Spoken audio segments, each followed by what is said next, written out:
Kadang ada orang yang jahat banget ya, he just broke. Jadi itu ada orang dari kita datang sampai sekarang belum kelar-kelar. Kenapa? Karena dia nggak ngikutin rules atau peraturan. Jadi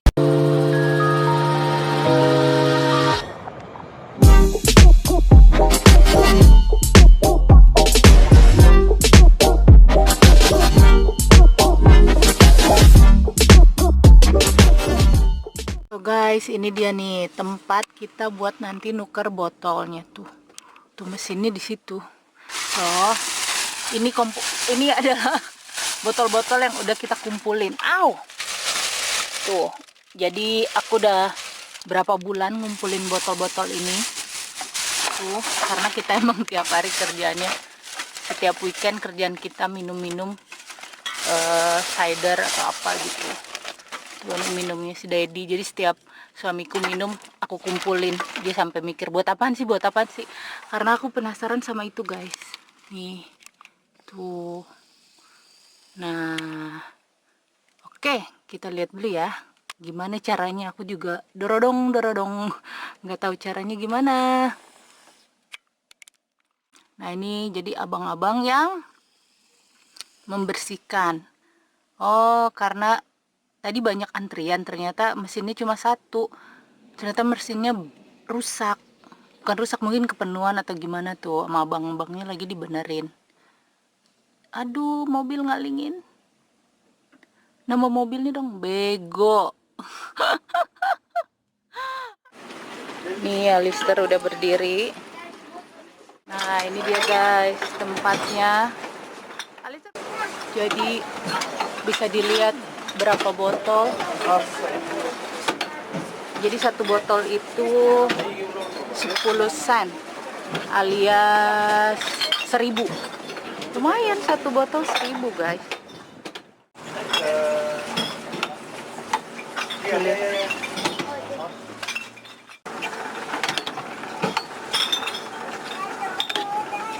Nah, jadi botolnya dimasukin sini. Kalau yang botolnya bisa, yang mereka terima itu jalan ke dalam. Nah, ini kayak gini tuh, jadi dia ditolak. Kalau yang gede gini nggak bisa, jadi cuma seukuran botol-botol kecil tuh. Jadi botol wine nggak bisa. So tadi sedikit botolnya, so how to do it. Yeay tuh, jadi dapet kayak gini. What is that, Lister? Still busy. It's snail. It's still busy. Oh, it's moving, yes. Tuh, jadi ada, pas kita masukin langsung ada cuk.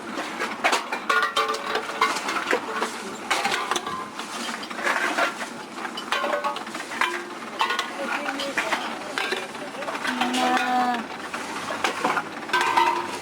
aduh, push. Oke, hurry up. Oh, thank you. Good job. Oh, moving. Oh, moving. You see it? It's moving. Wow. I think this one's too damaged. Oh. Akhirnya aku terpuaskan ngelihat kecanggihan itu. Apa namanya, kecanggihan mesin-mesin botol. Tuh. Hai, aduh, you found it. Jadi guys, di Australia alias bagian NSW, New South Wales. Aku tinggal di Sydney dan aku ngeliat di beberapa tempat itu ada yang namanya tempat penukaran botol bekas alias return and earn. Jadi ada booth itu.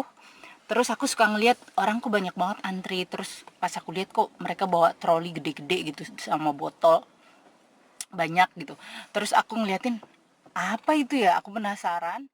Pas aku penasaran, ya udahlah, akhirnya aku nyoba-nyoba. Cuma kan kalau ngumpulin gitu biasanya harus di apa, kayak ngodok-ngodok tong sampah gitu. Aku mikir aduh takut gitu, malu juga kan mau ngambil-ngambilnya. Terus aku juga ngelihat beberapa orang di sini tuh maaf yang agak susah, pasti mereka ngodok-ngodok sampah gitu di train station kalau aku lagi naik tren gitu, atau di city tuh di deket-deket Opera House itu banyak banget bule-bule pada ngambilin apa dari ngodok-ngodok dari tong sampah. Terus udah gitu aku mikir, aduh ya kali gitu jadi pemulung. Pemulung botol. Tapi di sini tuh pemulung botolnya keren guys. Jadi mereka tuh kayak orang mau belanja gitu, bawa tas keren gitu. Ternyata di mall-mall mereka ngambilin ngodok-ngodok sampah di mall gitu. Terus aku mikir, ih, tapi aku penasaran gitu, pengen nyobain itu mesin. Akhirnya aku udah beberapa bulan ngumpulin botol-botol bekas dadi minum, karena aku sendiri tipe orang yang minum air putih, jadi aku nggak terlalu, paling banter minuman yang berasa itu wine. Kalau habis lagi dinner, lagi makan gitu di rumah baru aku nge-wine. Terus selebihnya kalau minum minuman di kaleng tuh aku kurang suka. Kalau Dedi itu suka banget kan, minum cider atau apapun gitu, atau minum minuman yang pakai can, pakai kaleng, dia suka. Ya udah, jadi setiap dia minum di tong sampah aku bilang, Han, ini masukin di plastik gitu, di bagian recycle yang khusus, bukan yang buat dibuang gitu. Terus kata dia, ngapain? Aku pengen lihat itu mesin buat angkut-angkut apa, buat nuker-nuker barang botol bekas. Terus kata dia, iya enggak ah, dia bilang malu. Terus aku mohon sama dia, ayo dong Han, aku penasaran gini. Ya udah, terus kata dia, iya kamu sendiri, dia bilang gitu. Kata dia nyumbang aja lah kaleng-kalengnya, setiap minum dia kumpulin, dia tahu jangan dibuang di tong sampah kita, tapi buang di plastik yang udah aku sediain. Jadi udah berapa bulan aku aku kumpulin, udah berapa bulan ini aku kumpulin minumannya Dadi, bekas-bekas botol minum dia aku kumpulin. Pas aku kumpulin, udah deh beberapa bulan, akhirnya aku pergi ke booth itu buat nukerin botol. Kalau di Indonesia kan ngumpulin kayak gelas-gelas aqua atau plastik, itu kan harus dikempesin gitu kan, harus dikecilin. Kalau di sini nggak boleh. Kalau di sini harus dalam keadaan utuh. Jadi misalnya kayak kaleng minuman kan, kalau di Indo tuh diprek-prek dikecilin gitu. Kalau di sini nggak bisa. Dan itu berdasarkan brand. Jadi kayak misalnya itu pokoknya kaleng nggak boleh rusak, dan itu nggak boleh kaleng yang udah lama gitu, yang udah tekupas brandnya itu nggak bisa. Jadi kayak misalnya brandnya ABC gitu, ya harus. Aku kalau ke toko Indonesia beli larutan penyegar cap kaki 3 itu loh yang di kaleng. Terus udah gitu tadi aku coba masukin karena mereka nggak tahu kan itu merek Indonesia, jadi nggak diterima. Jadi yang diterima itu hanya merek-merek yang terdaftar di Australia. Dan di sini sendiri itu apa sayang mama? Hot, yes. Dan di sini sendiri itu yang ngumpulin barang bekas di booth itu. Yes, later after this, okay, good job. Yang ngumpulin di sini itu, ya Allah, nih dua-duanya aduh. Mono, mama not bring mono, noodle.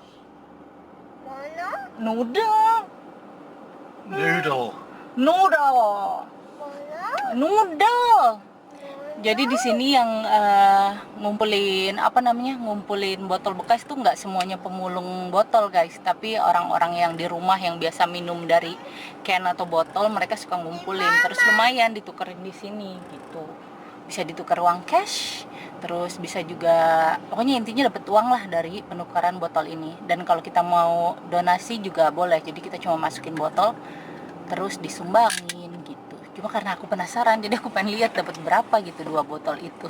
Ternyata dapet lah. How many we have? $12, 120.000 buat yang sekecil itu doang. Lumayan ya. Ya dong, kadang ada orang yang jahat banget ya. He just broke. Jadi itu ada orang dari kita datang sampai sekarang belum kelar-kelar. Kenapa? Karena dia nggak ngikutin rules atau peraturan. Jadi rusak semua itu. Kalau udah nggak bisa botolnya dimasukin, tetap dipaksa. Ya Allah, jahat banget orang. Terus tadi Daddy pas aku bilang gimana pengalamannya dengan botol-botol ini, terus kata Daddy, kerennya itu mesin. Coba kata dia, coba di Indonesia nyiptain kayak gitu. Terus dalam hati aku, aduh nggak mungkin deh, banyak banget di Indonesia pengusaha ya guys. Jadi tidak mungkin itu ada mesin, dan mesinnya tuh gue yakin banget mahal.